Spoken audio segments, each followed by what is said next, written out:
तो खून बहेगा सड़कों पे। सेना भर्ती शुरू करो, शुरू करो, शुरू करो। सेना भर्ती शुरू करो। नमस्कार, जय हिंद साथियों। सेना रैली भर्ती के लिए प्रदर्शन करने वाले युवाओं के दर्द की सीमाएं आखिरकार कब तक वो सहते रहेंगे? जी हां, देश के युवा लगातार दर्द से गुजर रहे हैं, लगातार सेना रैली भर्ती की मांग सरकार के समक्ष कर रहे हैं, लेकिन कहीं ना कहीं सरकार अभी भी किसी भी प्रकार का विकल्प उनके सामने नहीं रख रही है। देश के युवा खून से पत्र लिख रहे हैं केंद्र सरकार को, सेना मुख्यालय को, कि आखिरकार देश के युवाओं की सुन लीजिए। सेना रैली भर्ती की मांग को लेकर वो पत्र लिख रहे हैं। ये वीडियोज आपने देखा, ये वीडियोज आपको विचलित कर सकते हैं, लेकिन कहीं ना कहीं ये उन नुमाइंदों को विचलित नहीं कर रहे हैं। अगर करते तो जरूर अब तक संज्ञान ले लिया जाता। देश की राजधानी में आपने जरूर तस्वीरें देखी होगी। देश की राजधानी में वहां युवाओं ने खून से सने पत्र केंद्र सरकार को लिखे थे, सरकार की नीतियों के लिए लिखे थे, सैन्य भर्तियों के ऊपर जो नीतियां अपनाई जा रही है उनके लिए लिखे थे, लेकिन कहीं ना कहीं केंद्र सरकार उस समय से लेकर अब तक किसी भी प्रकार की स्थिति युवाओं के सामने क्लियर नहीं कर पा रही है। पंजाब से दर्दनाक तस्वीरें, हरियाणा से दर्दनाक तस्वीरें, राजस्थान से दर्दनाक तस्वीरें। आखिरकार इस दर्द का दंश युवा कब तक सहन करते रहेंगे? खून से पत्र लिखना ये एक मामूली बात नहीं है, ये एक नॉर्मल बात नहीं है, इसका लहजा अलग देखा जा सकता है। आखिरकार देश का युवा इस तरीके से कब तक, उस इंतजार की सीमाएं कब तक खत्म होगी? बात बोलने से पहले उस बात के ऊपर बहुत ज्यादा दर्द होता है। तो आखिरकार देश के युवा जब ये करते हैं तो आखिरकार वो किस दर्द से गुजरते हैं?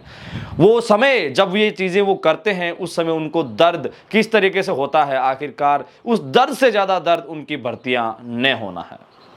आखिरकार इस दर्द के ऊपर मरहम का काम एक ही बात कर सकती है, वो है सैन्य भर्तियों की जो विलंबता चल रही है उसको वापस बहाली यानी सुचारू रूप से शुरू करना। कहीं ना कहीं सरकार के पता नहीं किस बात की वजह है, जिस वजह से पिछले 5 महीने से तो किसी भी प्रकार की स्थिति भी सामने नहीं आ रही है। पहले ये तो होता था कि तारीख पे तारीख, लेकिन कहीं ना कहीं अब तो वो तारीख पे तारीख ही नहीं मिल रही। ये बहुत ही ज्यादा निराशाजनक और दुर्भाग्यपूर्ण है। लेकिन देश का युवा अपने संघर्ष की दास्तान पूरे देश के सामने जिस तरीके से रख रहा है वाकई में काबिले तारीफ योग्य है। देश के युवाओं ने संवैधानिक और लोकतांत्रिक तरीके, अनुशासन की गरिमा के अंदर तमाम बातें फॉलो करते हुए सरकार के समक्ष अपनी मांगे रखी है।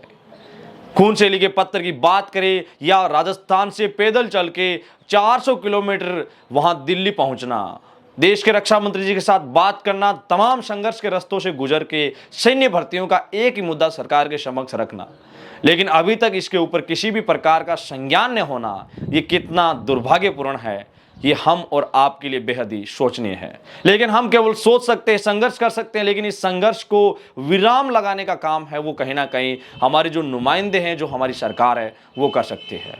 शब्द सरकार का इसलिए है क्योंकि सरकार का इसमें महत्वपूर्ण रोल है। सरकार से अपील है कि आखिरकार देश के युवाओं को जरूर मरहम, जो 2.5 साल से वो उस दर्द से गुजर रहे हैं, उसके ऊपर आप ये काम जरूर करें।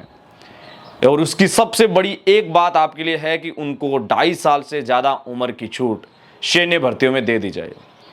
ये कहावत थी कि 2 साल की छूट दी जाए, लेकिन समय अब 2.5 साल से ज्यादा हो चुका है। और राजस्थान के झुंझुनू एआरओ जैसे देश में ऐसे कितने एआरओ हैं जहां ये समय सीमा 3 साल की हो रही है। मेरे हिसाब से ऐसा पहली बार होगा सैन्य भर्तियों में जब 3 साल तक किसी एआरओ में भर्ती नहीं होती है। और वहां के कई युवा तो ऐसे होंगे जिन्होंने सैन्य जीवन में जाने के लिए कल्पना की थी, लेकिन जवान रैंक के लिए जो रिक्रूटमेंट होती है वो कहीं ना कहीं वो युवा एक भी नहीं देख पाएंगे, क्योंकि अभी तक किसी भी प्रकार का शेड्यूल जारी नहीं हुआ है। ऐसा तो है नहीं कि अगर आपका कल शेड्यूल आ जाएगा तो उसके 10 दिन में भर्ती हो जाएगी। बिल्कुल ऐसा कतई संभव नहीं है। शेड्यूल आता तो 1 साल का आता है। अगर सपोज दैट कि अगर मान लीजिए झुंझुनू एआरओ का शेड्यूल आता है और वो भर्ती जनवरी 2023 में बता दी जाती है, तो देश का युवा आखिरकार किस तरीके से उस भर्ती को वहां का युवा देख पाएगा? ये एक बार आप जरूर सोचना। पंजाब से आप तस्वीरें देखिए, युवाओं के ऊपर लाठीचार्ज चल रहा है। एक जवान वर्दी में अपनी भूमिका में है और दूसरा अपनी वर्दी को पाने के लिए भूमिका में आ रहा है। कहीं ना कहीं टोल नाकों के ऊपर सैन्य भर्तियों की तैयारी करने वाले युवा आखिरकार कब तक बैठे रहेंगे? बहुत ज्यादा सरकार को इसके ऊपर सोचना चाहिए, लेकिन कहीं ना कहीं पता लग रहा है कि सरकार तक ये बात सही स्थिति तक पहुंच भी नहीं पा रही है, क्योंकि कहीं ना कहीं जब पहुंचती है तो उसके ऊपर अमल नहीं होता और अंतर्गत काम क्या हो रहा है ये किसी के सामने भी नहीं है। लेकिन उम्मीद रहेगी कि देश के युवा संवैधानिक तरीकों से सरकार के समक्ष अपनी मांगे रखे और लगातार देश की कई ऐसी समितियां इसके लिए काम कर रही है। समितियां का बार बार हम इसलिए कहते हैं क्योंकि कई लोग हैं वो समिति के माध्यम से, किसी ऑर्गेनाइजेशंस के माध्यम से किसी मुद्दे को हल करने के लिए मेहनत कर सकते हैं।